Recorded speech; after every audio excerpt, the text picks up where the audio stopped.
我剁了他！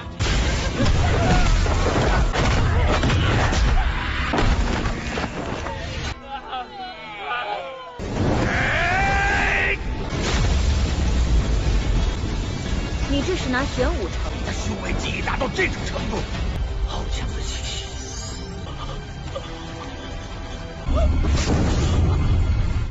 Halo guys, balik lagi bersama Mimin Ganteng. Bagaimana kabar kalian hari ini? Semoga masih tetap semangat dan selalu ceria ya. Di video kali ini, Mimin akan lanjut membahas Donghua dengan judul Martial God Asura episode ketiga. Sebelum masuk ke rekap ceritanya, buat kalian yang menonton video ini dan belum subscribe, tolong di subscribe dulu ya guys. Dan jangan lupa nyalain lonceng biar nggak ketinggalan update terbaru dari channel From Zero. Playlist untuk Donghua ini juga udah tersedia bagi kalian yang baru aja bergabung dan belum nonton episode sebelumnya ya. Ya udah nggak usah berlama-lama, langsung saja kita ke rekap ceritanya guys.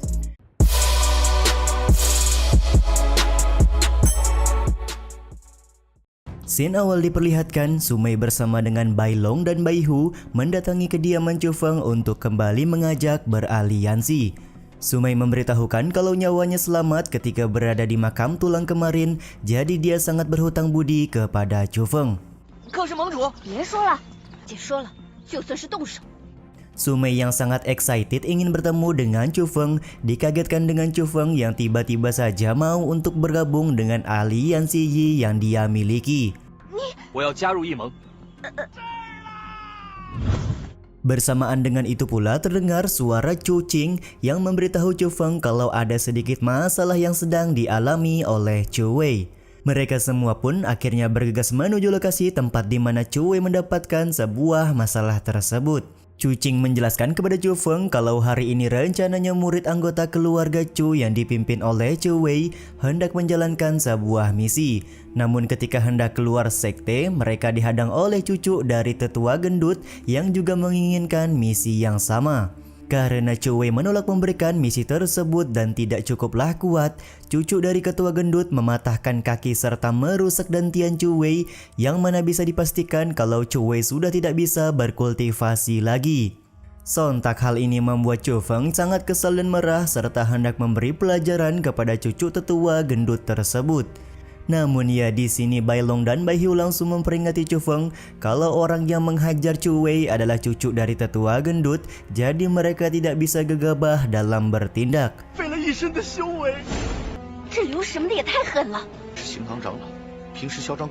Sementara bagi Chu Qing, dia terlihat memohon kepada Chu Feng untuk melakukan sesuatu karena saat ini kondisi Chu Wei berada dalam bahaya. Sambil bersujud, dia juga meminta maaf kepada Chu Feng atas semua perlakuannya selama ini, serta tidak seharusnya melibatkan Chu Feng dalam masalah yang sedang dialami oleh Chu Wei. Bangunlah Chu Qing, seorang pria tidak boleh tunduk seperti ini, ucap Chu Feng yang membangunkan Chu Qing sembari memintanya untuk menunjukkan jalan ke lokasi Chu Wei berada. Chu Feng,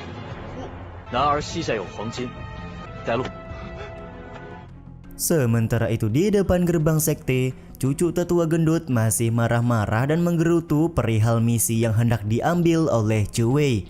Entah alasan apa yang mendasari cucu tetua gendut ini masih marah-marah, padahal terlihat juga kalau Chu Wei sendiri sudah tidak berdaya karena dantiannya sudah hancur.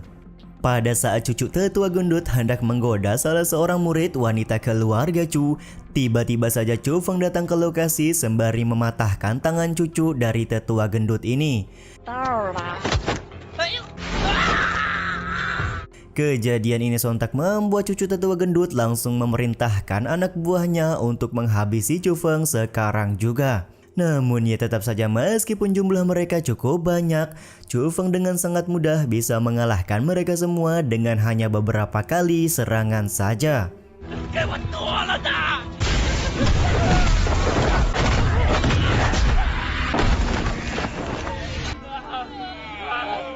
Tidak lupa Chu Feng juga mematahkan kaki dari cucu tetua gendut karena sebelumnya si cucu ini sudah mematahkan kaki dari Chu Wei.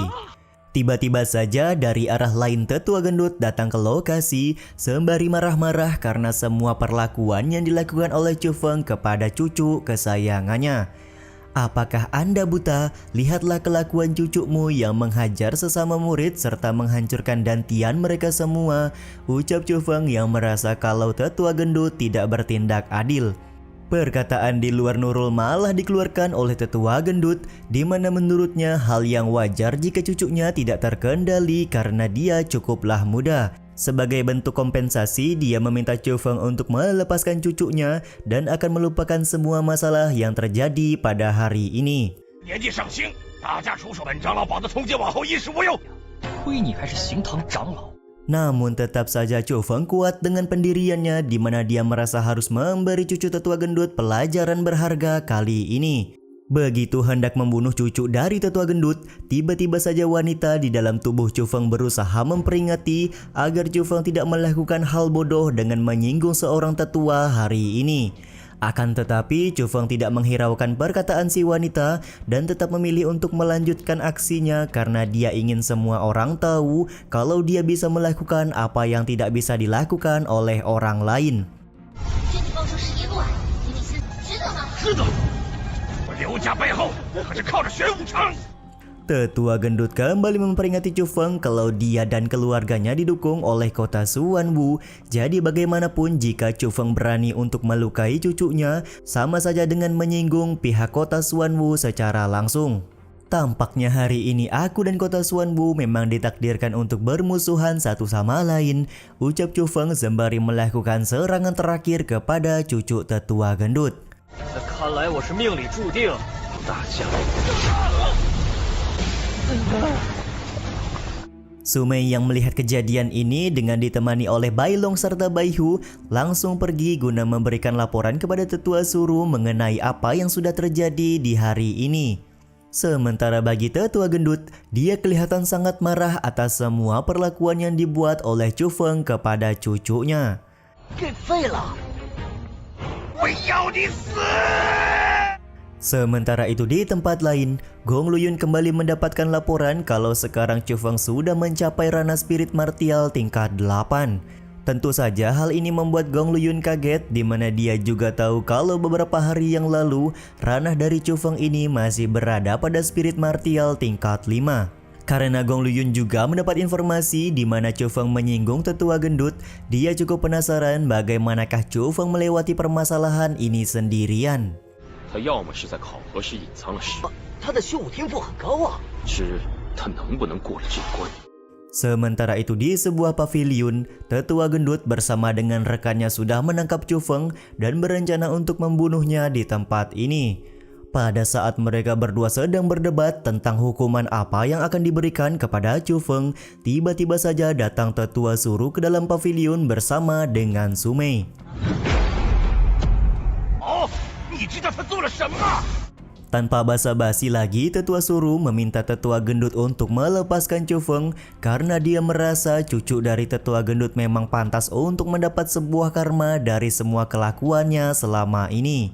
Namun tentu saja tetua gendut tidak akan melepaskan Chu Feng dan berniat untuk melakukan perlawanan kepada tetua suruh jika dia masih berkeras ingin melepaskan Chu Feng. Dengan muka datarnya, tetua suruh mengeluarkan ranah kultivasinya di hadapan tetua gendut dan hal ini langsung membuat tetua gendut merasa ciut.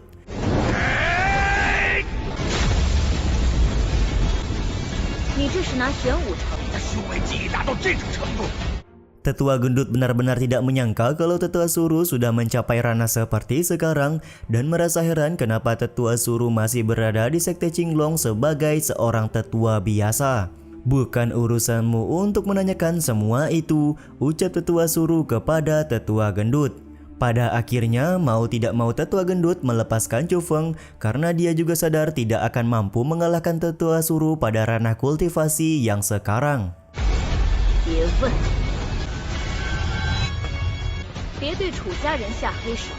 Setelah melepaskan Chu Feng, tetua suruh juga berbicara jangan sekali-sekali tetua gendut menyakiti anggota keluarga Chu lagi setelah ini. Karena jika tidak, kota Xuanwu sekalipun tidak akan mampu untuk menghalanginya memberi pelajaran kepada tetua gendut. Beberapa saat kemudian, di tengah jalan Chu Feng bertanya kenapa tetua suruh mau untuk menyelamatkannya, padahal risiko bermusuhan dengan tetua gendut ada di depan mata. Tetua suruh sendiri merasa berhutang budi karena sebelumnya Chu Feng sudah menyelamatkan Sumei pada saat di makam tulang, jadi hari ini adalah hari di mana dia membalas semua kebaikan Chu Feng tersebut. 别谢我，救了。那也得多谢苏州长老。这个忙，我岂能不帮？ Di saat itu juga tetua suruh bertanya kepada Sumei apakah misi yang akan mereka jalankan pada hari ini. Sumei memberitahu kalau misi kali ini adalah pergi ke sebuah pemakaman prajurit di alam Tianwu dan rencananya dia akan mengajak Bai Hu, Bai Long dan juga Chu Feng untuk pergi menjalankan misi ini. Pada saat mereka sedang berbicara, tiba-tiba saja Chu Feng merasakan hal yang cukup aneh sedang mengikuti mereka semua. Namun dia sendiri tidak bisa memastikan apakah itu aura musuh atau bukan. 加入异谋，你能跟着我沾光？还有白龙白虎，还有他。没什么，许是我眼花了。 Mereka pun kembali membicarakan tentang misi yang akan dilakukan, yang mana tetua suruh meminta Sumei dan juga Chu Feng untuk berhati-hati dalam menjalankan misi serta bekerja sama dengan baik. Di saat itu pula Sumei memberi Chu Feng sebuah kantung penyimpanan di mana kantung tersebut akan sangat berguna bagi Chu Feng pada saat mendapatkan harta ketika menjalankan misi hari ini. 里面空间可大得很呢。你为什么对我这么……大壮，姐，等等我。 Ternyata perasaan tidak nyaman Chu Feng disebabkan oleh tetua bermasker yang sedari awal memang sudah mengikuti mereka dari arah belakang. Singkat cerita, aliansi Yi yang beranggotakan Chu Feng, Sumei, Bai Hu, dan Bai Long mulai menuju pemakaman Tianwu untuk menjalankan misi.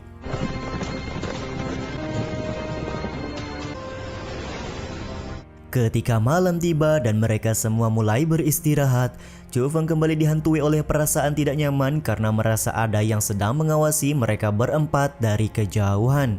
Dan benar saja ternyata itu adalah tetua bermasker yang mengikuti misi yang sedang dijalankan oleh Chu Feng. Di dalam kegelapan, tetua ini juga sangat kagum dengan kekuatan mental yang dimiliki oleh Chu Feng padahal usianya masih begitu muda.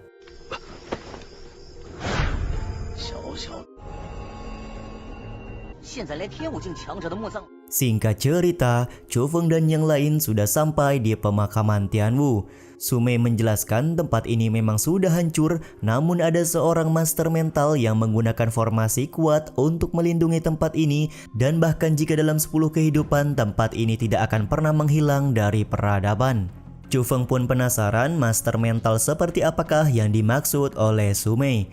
Bai Hu dan Bai Long kemudian menyambung pembicaraan dengan mengatakan kalau master mental adalah seorang dengan wawasan luar biasa. Ada banyak sekali praktisi di benua ini, namun seorang master mental jarang sekali ditemukan dan secara kebetulan Sekte Qinglong kita memiliki seorang master mental tersebut. 他们掌握着一种非常厉害的防御手段。九州大陆修武者多如牛毛，各大宗门势力争相拉拢的对象。 Mereka berdua juga bercerita kalau Gong Lu Yun sudah meminta master mental tersebut untuk menjadi gurunya. Namun ya karena Gong Lu Yun tidak mempunyai kekuatan mental, jadi si master mental tersebut tidak menerimanya sebagai murid. Dan yap, benar master mental tersebut adalah si tetua bermasker yang mengikuti Chu Feng. Sontak hal ini membuat Chu Feng kaget karena dia merasa tertarik di mana Sekte Qinglong ternyata mempunyai seorang master mental. Sumei kemudian menjelaskan kalau seorang yang terlahir dengan kekuatan mental tidak hanya berbakat dalam ilmu bela diri saja, melainkan juga akan memiliki persepsi yang sangat hebat dengan bisa merasakan suatu bahaya yang tidak bisa dirasakan oleh orang biasa. 说的这精神力到底是什么？ 看上你，让我一谋邀请你加入。 Singkat cerita, mereka berempat sudah sampai di depan gerbang pemakaman Tianwu. Di depan gerbang ini juga ada seorang pria yang terlihat tertidur dan tidak menunjukkan reaksi apapun atas kedatangan Chu Feng. Karena merasa penasaran, Chu Feng berencana melihat kondisi si pria tersebut. Namun tiba-tiba saja si pria terbangun dan langsung memegang erat tangan Chu Feng.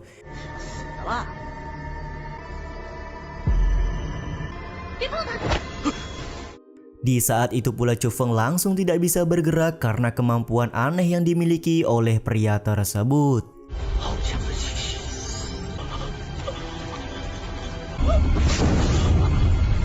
Scene ini juga sekaligus menutup episode kali ini ya guys. Sampai di sini dulu video kali ini. Mohon maaf jika masih banyak kekurangan dan kesalahan dalam penyampaian kata-kata ya. Terima kasih buat kalian yang udah nonton dan jangan lupa subscribe serta nyalain loncengnya ya guys. Mimin selaku penulis narasi, tukang voice over dan tukang edit video pamit undur diri. Salam hangat, see you in the next video. Bye bye guys.